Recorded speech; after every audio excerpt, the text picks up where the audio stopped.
नमस्ते साथियों। तो आज की इस वीडियो में हम बात करने वाले हैं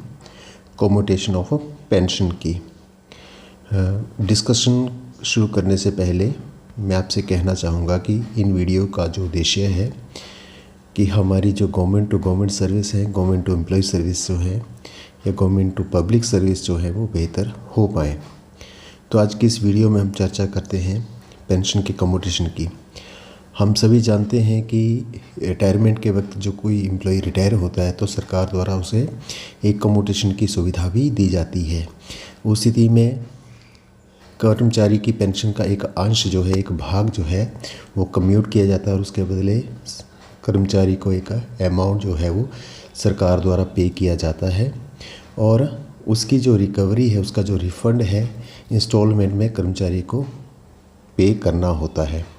वो अमाउंट क्या रहेगा, उसकी कैलकुलेशन किस तरह रहेगी, कितना अमाउंट मिलेगा, उसकी कैलकुलेशन को आज हम इस वीडियो में जानते हैं। तो हम सभी जानते हैं कि हमारी जो पेंशन है उसका रेगुलेशन जो है central civil service pension rules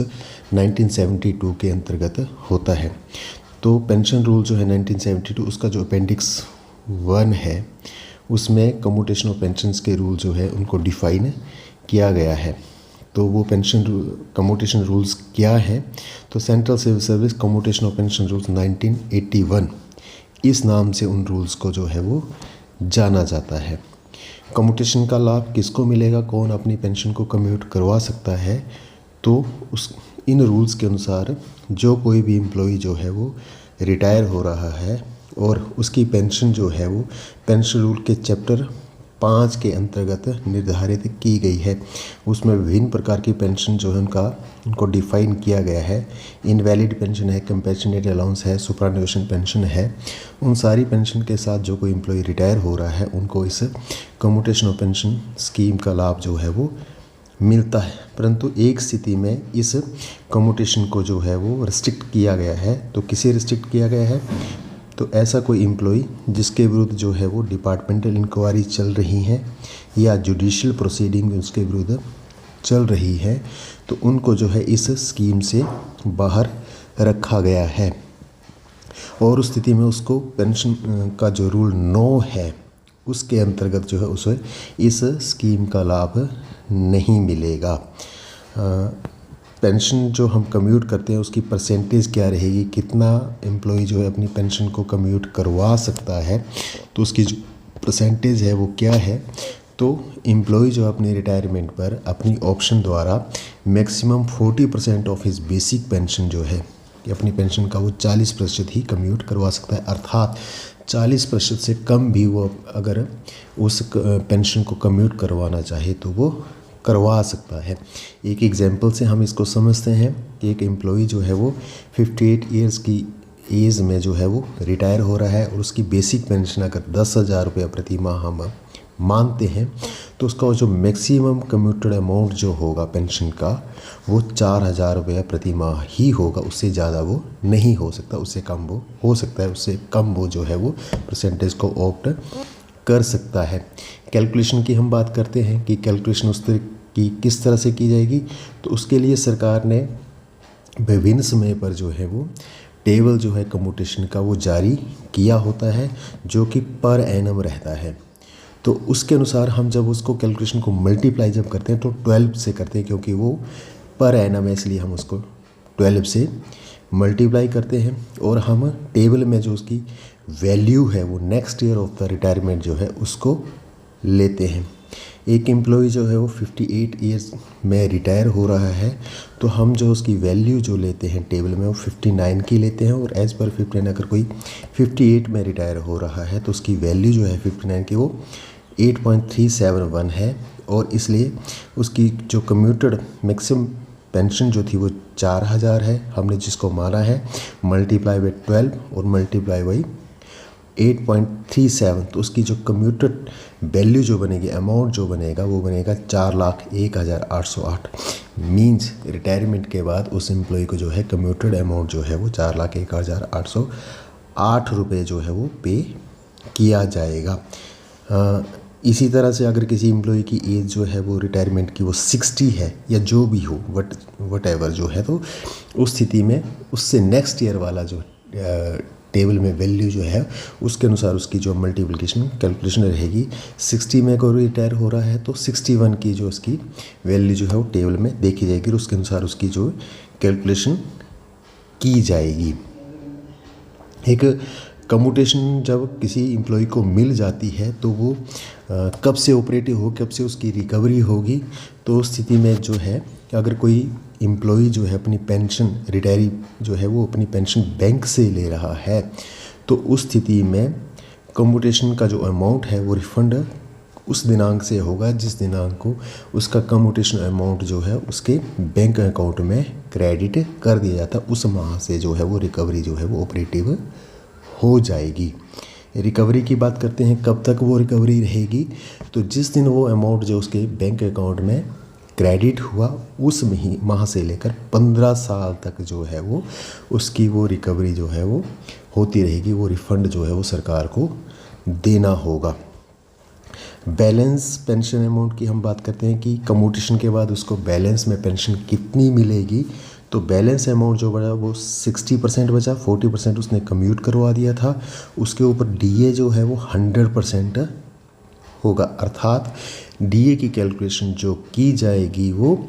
10,000 पर की जाएगी। एग्जाम्पल के अनुसार जो भी उसकी फुल पेंशन होगी उसके ऊपर जो है वो डीए की कैलकुलेशन की जाएगी। एक एग्जाम्पल से हम इसको समझते हैं किस तरह से ये रहेगा। एक एम्प्लॉय जो है वो 10,000 पेंशन प्रति माह के साथ अगर रिटायर हो रहा है तो कम्यूटेड उसकी पेंशन जो हुई मैक्सिमम वो 4,000 रुपये हुई और डीए अगर हम मान लें उस वक्त वो 50% ले रहा है तो ग्रोस पेंशन 10,000 रुपये बेसिक पेंशन, 5,000 रुपये उसके ऊपर डीए आ गया 50% की दर से और 400 रुपये हिमाचल के कर्मचारियों की बात करें तो मेडिकल अलाउंस भी दिया जाता, तो उसकी जो कुल पेंशन जो बनी 15,400 रुपये प्रति माह बनी। उसमें से कम्यूटेड अमाउंट जो 4,000 उसको लेस कर दिया क्योंकि वो रिफ़ंड होना है सरकार को, और उसके बाद जो नेट पेंशन जो उसको मिलेगी वो 11,400 रुपये प्रति माह मिलेगी। एक इसमें बड़ी महत्वपूर्ण बात है जो समझने वाली है कि अगर किसी एम्प्लॉय की जो है आफ्टर रिटायरमेंट जो है किसी रिटायरी की आफ्टर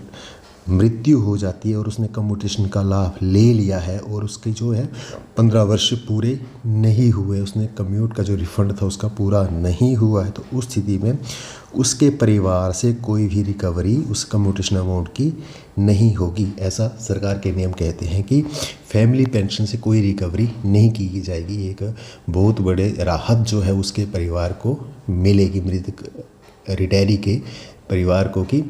कम्यूटेशन का जो रिकवरी होगी वो उसके परिवार से नहीं की जाएगी, फैमिली पेंशन से नहीं की जाएगी। एक कम्यूटेशन का ये है कि हम सभी जानते हैं कि रिटायरमेंट पर अधिकतर जो कर्मचारी हैं वो अपनी कम्यूटेशन करवाते ही हैं पेंशन से, परंतु अगर उसने ऐसा कम्यूटेशन पेंशन को ऑप्ट नहीं किया गया है, क्योंकि कम्यूटेशन और पेंशन जो है वो कंपल्सरी नहीं है, ये कर्मचारी की ऑप्शन पर डिपेंड करता है कि वो कम्यूट पेंशन को करवाना चाहता है या नहीं करवाना चाहता है। और अगर उसको लगता है 1 साल के बाद कि मुझे भी इस स्कीम का लाभ जो था वो लेना चाहिए था तो वो भी ले सकता है, परंतु इसके लिए उसे क्या होगा कि विद मेडिकल वो इस ऑप्शन स्कीम को जो है वो ऑप्ट कर पाएगा। एक और इसमें महत्वपूर्ण बात है कि मान लीजिए कि कम्यूटेशन किसी रिटायरी ने करवा रखी है और उसके कुछ दिन बाद जो है वो कोई पे का लाभ जो उसे मिलता है। जैसे कि हम जानते हैं कि अभी सरकार द्वारा 2016 के जो पे स्केल थे उनका लाभ जो है 2022 में दिया गया, और कुछ ऐसे कर्मचारी थे जिन्होंने कम्यूटेशन करवाई हुई थी, अधिकतर ने करवाई हुई थी, तो उस स्थिति में इस समय 2022 में भी अधिकतर कर्मचारियों ने उस कम्यूटेशन को रिवाइज़ करवाया, तो उस स्थिति में जो है वो मेडिकल की आवश्यकता नहीं रहेगी, बिना मेडिकल के ही वो उस अपनी कम्यूटेशन और पेंशन को रिवाइज़ करवा सकते हैं। हाँ, कम्यूटेशन करवाने के लिए कर्मचारी को जो है at the time of retirement अपनी ऑप्शन देनी पड़ेगी। मीन्स उसको जो फॉर्म है वो कम्यूटेशन का जो फॉर्म रहता है वो 2 कॉपीज़ में 2 प्रतियों में जो है वो अपने कंट्रोलिंग को देना होगा, तभी वो कम्यूटेशन ऑफ पेंशन का लाभ जो है वो उसको मिल पाएगा। तो इस तरह से हमने ये